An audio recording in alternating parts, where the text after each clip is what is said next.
இப்ப நம்மளுக்கு 4 யுகங்கள் சொல்லப்படுது இல்லையா? சத்தியயுகம் சொல்றாங்க, முதல் யுகம்.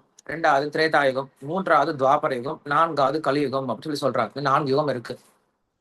4 யுகத்துல பார்த்தோம் அப்படின்னா, ஃபர்ஸ்ட் யுகமாகிய சத்தியயுகத்துல மக்கள் ரொம்ப செல்ஃப் டிசிப்ளின்டா இருந்தாங்க. செல்ஃப் டிசிப்ளின் அதிகமா இருந்ததுனால, அப்ப அவங்க என்ன பண்ணாங்கன்னா, தியானம் செஞ்சாங்க. தியானத்தினால அவங்க என்ன பண்ணாங்கன்னா, பகவான் அடைஞ்சாங்க. இல்ல அவங்களுக்கு வாழ்க்கைக்கு என்ன தேவையோ அதையும் என்ன பண்ணாங்க, தியானத்தினால அடைஞ்சாங்க. தியானம் அப்படின்னு வந்துருச்சுன்னு வச்சுக்கோங்களேன், உங்களை யாரும் காட்டுல வந்து கண்காணிச்சிட்டு இருக்க மாட்டாங்க. நீங்க தியானம் பண்றீங்களா இல்லையா? கண்ண சரியா மூடிட்டு இருக்கீங்களா இல்லையா? தூங்கிட்டீங்களா? அப்படின்னு யாரும் உங்களை கண்காணிக்க மாட்டாங்க. உங்களுக்கு செல்ஃப் டிசிப்ளின் அப்படிங்கிற ரொம்ப முக்கியமா இருக்கும். இது சத்திய யுகத்துல. அடுத்த யுகம் வந்தது, திரேதா யுகம் வந்தது. மக்கள் கொஞ்சம் இன்னும் என்ன ஆகுனாங்கன்னா, கொஞ்சம் கீழ போக ஆரம்பிச்சாங்க. அதாவது டிகிரேட் ஆக ஆரம்பிச்சாங்க. அவங்களுடைய கேரக்டர்ல கொஞ்சம் கம்மியாக ஆரம்பிச்சது. அப்ப என்ன பண்ணாங்கன்னா, யஜ்யம் பண்ணாங்க. யஜ்யம் பண்றது அப்படிங்கிறது நமக்கு பரந்த மனப்பான்மை அப்படின்ற ஒரு குணம் இருந்தால் யஜ்யம் பண்ண முடியும். மற்றவங்களுக்கு கொடுக்கணும் அப்படின்ற அந்த மனப்பான்மை இருக்கணும். அது யஜ்யம், தியாகம் அப்படின்ற குணம். முதல் யுகமாகிய சத்தியுகத்துல செல்ஃப் டிசிப்ளின் இருந்தது. அடுத்த யுகத்துல செல்ஃப் டிசிப்ளின் கொஞ்சம் குறைய ஆரம்பிச்சது. யாராவது கண்காணிச்சா மட்டும்தான் நாங்க செய்வோம் அப்படின்ற நிலைமைக்கு வந்துட்டாங்க. அப்ப என்ன பண்ணாங்க, ஒரு 10 ரிஷிகள் சேர்ந்து என்ன பண்ணுவாங்க, யஜ்யம் பண்ணுவாங்க. யஜ்யத்தினால என்ன பண்ணாங்கன்னா, அவங்க ஒரு குணத்தை வளர்த்துக்கிட்டாங்க, தியாகம் அப்படின்ற குணத்தை வளர்த்துக்கிட்டாங்க. அது நல்ல குணம் தான். இது 2வது யுகம். 3வது யுகம் வந்தது. மக்கள் இன்னும் டீக்ரேட் ஆக ஆரம்பிச்சாங்க. இன்னும் கீழ்த்தரமா நடந்துக்க ஆரம்பிச்சாங்க. அவருடைய குணங்கள் குறைய ஆரம்பிச்சது. 3வது யுகத்துல என்ன பண்ணாங்கன்னா, மக்கள் வந்து கோயில் வழிபாடு பண்ணாங்க. கோவில் வழிபாடு அப்படிங்கிறது ராஜாக்களோ, ரிஷிகளோ இல்லையா, தேவர்களோ கட்டி பெரிய கோயில் கட்டியிருப்பாங்க. மனிதர்கள் பெருசா கோயில் கட்ட மாட்டாங்க. ஏன்னா மனுஷன் கோயில் கட்டினா அப்படின்னா சின்ன சின்ன கோயில் தான் கட்ட முடியும். கோயில் அப்படிங்கிறது சின்னதா கட்டக்கூடாது. கோயில் அப்படின்னா ரொம்ப பெருசா தான் கட்டணும். ஒரு ராஜாவுக்கு நம்ம வீடு கட்டுறோம் அப்படின்னா, சின்னதா ஒரு இடம் வீடு கட்டி கொடுத்தோம்னா அது ராஜாவுக்கான வீடா இருக்காது. ராஜாவுடைய வீடுனா அரண்மனை மாதிரி இருக்கணும் இல்லையா? நீங்க இன்னைக்கு பாருங்களேன், இன்னைக்கு கட்டக்கூடிய கோயிலா ரொம்ப சின்ன சின்ன கோவிலா இருக்கும். காரணம் என்னது, மனுஷன் கட்டுறாங்க. அன்னைக்கு மனுஷங்க யாரும் கோயிலே கட்ட மாட்டாங்க. ஒண்ணு தேவர்களால கட்டப்பட்ட கோயிலா இருக்கும், இல்லைன்னா ரிஷிகளால கட்டப்பட்ட கோயிலா இருக்கும், இல்லைன்னா ராஜாக்கள் சக்கரவர்த்திகள் கட்டிய கோயிலா இருக்கும். நீங்க மதுரையில பாருங்களேன், மதுரையில பழமையான கோயில் அப்படின்னா உடனே சொல்லிடலாம், மீனாட்சி கோயில் சொல்லலாம், அழகர் கோயில் சொல்லலாம் இல்லையா? அதே போல திருமுகூர் அப்படின்ற கோயில சொல்லலாம். இந்த கோயில்லாம் வந்து ராஜாக்கள் கட்டினதுனால ரொம்ப கிராண்டா கட்டியிருக்காங்க.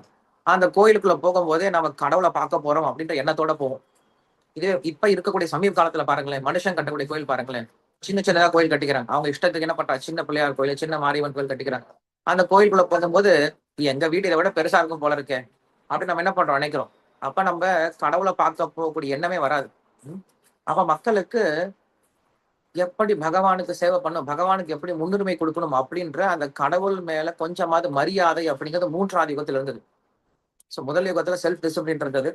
2ஆம் யுகத்துல தியாகம் செய்யக்கூடிய மனப்பான்மை இருந்தது. 3வது யுகத்துல மரியாதை அப்படின்ற குணம் அப்படின்றது இருந்தது. 4வது யுகம் வந்தது, கலியுகம் வந்தது. கலியுகத்துல செல்ஃப் டிசிப்ளினும் கிடையாது. அதே போல தியாகம் செய்யக்கூடிய மனப்பான்மை கிடையாது.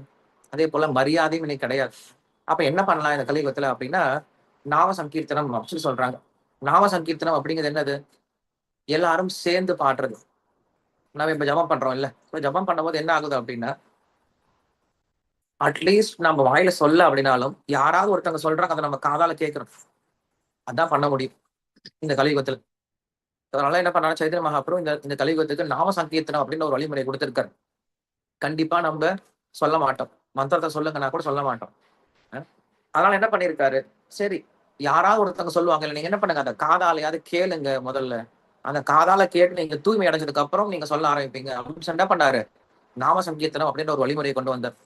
நாம சங்கீர்த்தனம் அப்படிங்கிறது, நான் ஒரே ஒரு விஷயம் பண்ணா போதும், கொஞ்சம் காது கொடுத்து இந்த மந்திரத்தை கேட்டா போதும், மற்ற யுகத்தில் நம்ம என்னெல்லாம் பலன் அடையிறோமோ அந்த பலனை என்ன பண்ணலாம், நாம சங்கீர்த்தனம் அப்படின்ற ஒரே ஒரு விஷயத்தினால இந்த கலியுகத்தில் அடைய முடியும் அப்படின்றத சொல்லி கொடுக்குறாங்க. இந்த விஷயத்த நம்ம புரிஞ்சுக்கிட்டு நம்ம என்ன பண்ணணும்னா, இந்த நாமத்தை இந்த கலியுகத்தில் ரொம்ப சப்தம் எடுத்துக்கணும். நாம் சொல்றோமோ இல்லையோ, அட்லீஸ்ட் மற்றவங்க சொல்றதை நம்ம என்ன பண்ணணும், கேட்கவாது செய்யணும். அதுவே நம்மளுக்கு ஹெல்ப்ஃபுல்லா இருக்கும். காலையில வந்த உடனே நம்ம நல்ல சவுண்ட் வைப்ரேஷன், காலை எல்லாருமே ப்ரேயர் சொல்றது கிடையாது. இப்ப எல்லாரும் வந்து காலை, நான் எல்லா ஷோரும் போறேன், அங்க போனா எல்லாரும் என்ன பண்ணுவாங்க, காலை நேட்டு உறுதிமொழி எடுத்துக்கிறாங்க. எல்லாரும் சொல்ல மாட்டேங்கிறாங்க, யாரோ ஒருத்தவங்க சொல்றாங்க, மத்தவங்க பின்மொழிகிறாங்க, வழிமொழிகிறாங்க. அட்லீஸ்ட் கேட்டுட்டே இருக்கும் போதா தினமும் நம்மளுக்கு கொஞ்சமா அதுல மனசுல போய் ஒட்டாதா அப்படிங்கறது ஆசை.